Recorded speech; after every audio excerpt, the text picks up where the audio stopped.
स्वागत है एक बार फिर से आपका आवाज अड्डे में। आज चर्चा हो रही है आर्थिक दशा दिशा पे और बहुत सारी चिंताएं हैं। आम आदमी की मुश्किलें हैं, महंगाई चरम पे पहुंच रही है, लेकिन इस चर्चा में ये निकल के आ रहा है कि अभी आप चिंता मत करिए। तनेजा जी, चिंता ना करें, महंगाई की या रिसेशन आ सकता है, ऐसा नहीं करना चाहिए। देखिए नीरज जी, हमको कुछ फैक्ट्स देखने पड़ेंगे। अभय जी अपना काम कर रहे हैं, वो पैनिक क्रिएट करना चाहते हैं। शुक्र है डॉक्टर मनमोहन सिंह के साथ नहीं है, जो अर्थशास्त्र को समझते हैं। वो उतनी बोलो, एक वक्तव्य नहीं दिया उन्होंने, तो वो जानते हैं, अर्थशास्त्र को समझते हैं, और वो राष्ट्रीय प्रवक्ता नहीं है, बड़े नेता हैं, उनको जिम्मेदारी से बोलते हैं। प्रश्न इस बात का, मैं जयपुर की बात कर रहा हूँ जहां इनकी सरकार है। कल मैं वहां पूरा दिन था, बाजार फुल, दुकानों के अंदर भीड़। आप वहां बस स्टेशन पर जाइए, बस स्टेशन खचाखच भरे हुए, जो बस निकल रही है तमाम जगह राजस्थान में जा रही है, खचाखच भरी हुई। रेलवे स्टेशन पर जगह नहीं पैर रखने के लिए, इतने लोग। और हवाई अड्डे की भी यही हालत। मैंने हवाई अड्डा पहले नहीं बोला, आप कहेंगे तो धनी लोग जाते हैं, जबकि हकीकत ये नहीं है। प्रश्न इस बात का है कि अभय जी ने बार बार गैस का जिक्र किया। जब हम सत्ता में आए तो हमने ये देखा कि अधिकांश गरीब लोग सोच नहीं सकते थे कि उनके घर में एलपीजी का ये लाल सिलेंडर जो है वो भी अफोर्ड कर पाएंगे, कि उनकी जो जीवन शैली बदलेगी। आज की तारीख में 30.5 करोड़ लोग हैं जिनके पास एलपीजी का सिलेंडर है। 9 करोड़ महिलाएं, ध्यान दीजिए, मैं महिलाओं की बात कर रहा हूं, गरीब महिलाएं, आना भी होता है उनको उसको। एलपीजी सिलेंडर दिया गया, उनकी जीवन शैली बदल गई, उनका नजरिया दुनिया का बदल गया। तनेजा जी, उसको भरवाना भी होता है, खाली होने के बाद रिफिल भी कराना होता है। सुन लीजिए, आप सुन लीजिए। हाँ। मैं जिस पॉइंट पे आ रहा हूं कि अब बहस ये है नीरज जी कि 9 करोड़ देश की महिलाएं जो घर चलाती हैं, एक महिला का जीवन सुधरता है, पूरे परिवार का सुधरता है। उनकी जीवन शैली बदल गई और सब्सिडाइज इनको सारा कुछ करा गया। अब एलपीजी तो आयात होता है भारी मात्रा में, क्योंकि एलपीजी प्राकृतिक गैस नहीं है, वो पेट्रोलियम है, लिक्विफाइड पेट्रोलियम गैस होती है वो। अब उसका दाम जो है अंतर्राष्ट्रीय बाजार में बड़ा है। अब हम ये कहें कि साहब वो मान लिया 12 सिलेंडर की जगह 6 ले पा रही हैं या 8 ले पा रही हैं, उसकी तुलना आप उससे करिए जब उन्होंने देखा, सोच नहीं सकते थे सिलेंडर हो। हमने गुनाह ये कर दिया कि हमने विकास कर दिया। हमने गुनाह ये कर दिया कि वो 9 करोड़ महिलाएं जो कांग्रेस के जमाने में जिनके खाते नहीं खोलते थे, गैस वो जानती नहीं थी, हमने उनको एम्पावर्ड कर दिया, सबके बैंक अकाउंट खोल दिए, सबके घर में एलपीजी सिलेंडर पहुंचा दिया, उनका जीवन बदल दिया हमने।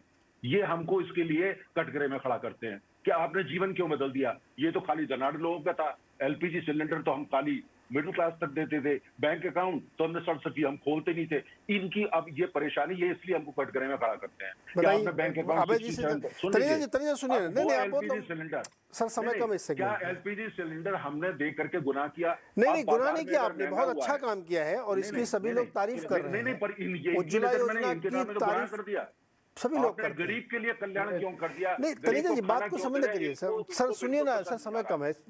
देखिए, उज्ज्वला योजना की तारीफ मैं भी करता हूँ, ऑयल एंड गैस आपसे कम, लेकिन मैं भी बहुत करीब से ट्रैक करता हूँ। मैं एक छोटी सी बात रखना चाहता हूँ। मुझे आप कहिए कि चलिए मैं आपको लोन दिलवा देता हूँ 2 करोड़ का, बढ़िया सा है कि आप मर्सिडीज़ खरीद लीजिए, मैं खरीद लूँगा, लोन ले लूँगा। उसका लोन भरना भी पड़ेगा ना मुझे सर, कि खाली खरीदवा देने का काम थोड़ी है आपका।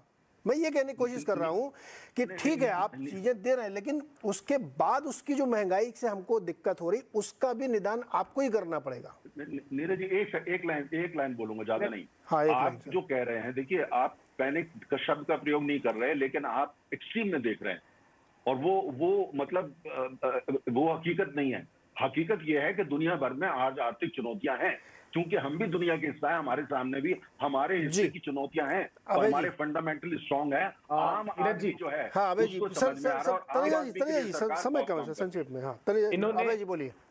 इन्होंने गुनाह ये कर दिया कि 3.5 करोड़, अभी पार्लियामेंट में बताया, उज्ज्वला बहनों ने इस साल एक भी सिलेंडर रिफिल नहीं कराया।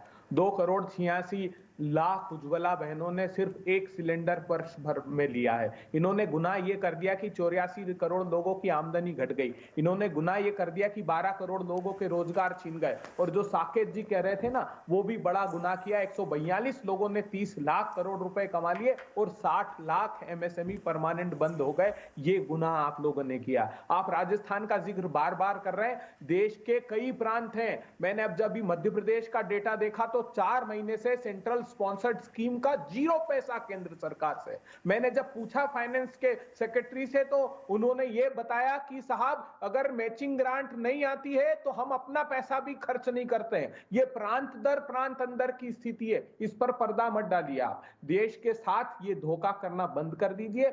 यहां सिर्फ और सिर्फ सरकार की अकर्मण्यता है जिसके कारण लोग त्राहिमाम कर रहे हैं। आप अगर अभय जी ये बताइए, आइडिया बता दीजिए क्या करना चाहिए। आप इतनी आलोचना कर रहे हैं, सब लोग आइडिया दे, आप बताइए आइडिया क्या है आपका, क्या करें?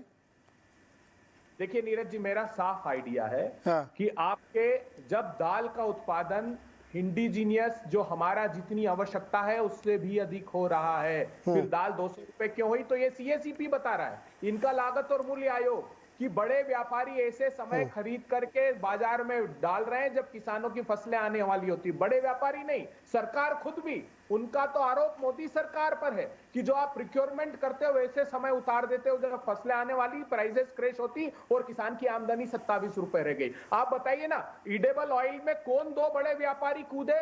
उसके बाद तेल के दाम में आग लग गई। आपने इंपोर्ट रामविलास पासवान जी के मृत्यु पूर्व की प्रेस कॉन्फ्रेंस सुनिएगा बड़े ध्यान से।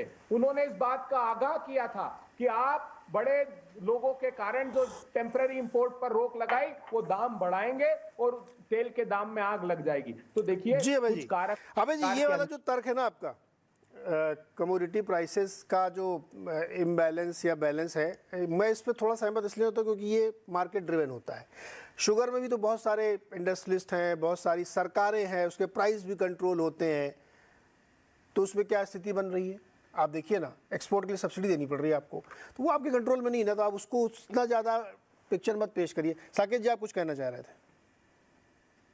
मैं तो नीरज जी केवल एक चीज कहूंगा जो अनिल जी ने भी पहले जिसकी तरफ संकेत किया था कि ये समय बहुत ही अजीब सा है, और चिंता जो आपने सवाल किया था, चिंता करने का जो हर व्यक्ति के मन में चिंता है, सरकार हो गैर सरकार हो। पर अगर हम लोग को वो जो बात हो रही थी कि हम लोग का देशी दीपक है दुनिया में, उस तरह से रहना है, तो हम लोग को थोड़ा तर्क और उसके उल्टे में जवाब देने ही में समय शायद कम खर्च करना पड़ेगा, क्योंकि जो उत्तर हैं वो काफी ऑब्वियस हैं। गरीबों को किस तरह जल्दी से जल्दी मदद की जाए, किस तरह से सरकार का निवेश हो उन जगहों पे जहाँ पे करने से लोगों को रोजगार प्राप्त होगा या भविष्य के लिए हमारी बढ़ोतरी में मदद मिलेगी। तो इस समय जरूरत थोड़ा सा नेशनल कंसेंसस की है और जिम्मेदारी के साथ राजनीति करने की सबकी है, क्योंकि तभी हम लोग शायद आगे बढ़ पाएंगे इस माहौल से, नहीं तो मुश्किल है। क्योंकि स्टैटिस्टिक्स हर तरफ से कहीं ना कहीं से आई जाती हैं, पॉलिसी भी आई जाती है, पर जब तक हम लोग निर्णय नहीं ले पाएंगे और सब लोग साथ में चल के, जैसे छोटी सी चीज है, अब जीएसटी के ऊपर रोज हो रहा है कि कोई स्टेट करना चाहता है, कोई बाहर निकलना चाहता है, अगर ये राजनीति होती रहेगी तो हम लोग डेफिनेटली जो हम लोग की क्षमता है उससे कम पे पहुंचेंगे। जी अनिल जी, सिर्फ कमेंट आपका चाहिए फाइनल। जीएसटी कलेक्शन में तो बहुत बड़ा इन्फ्लेशनरी प्रेशर भी होगा।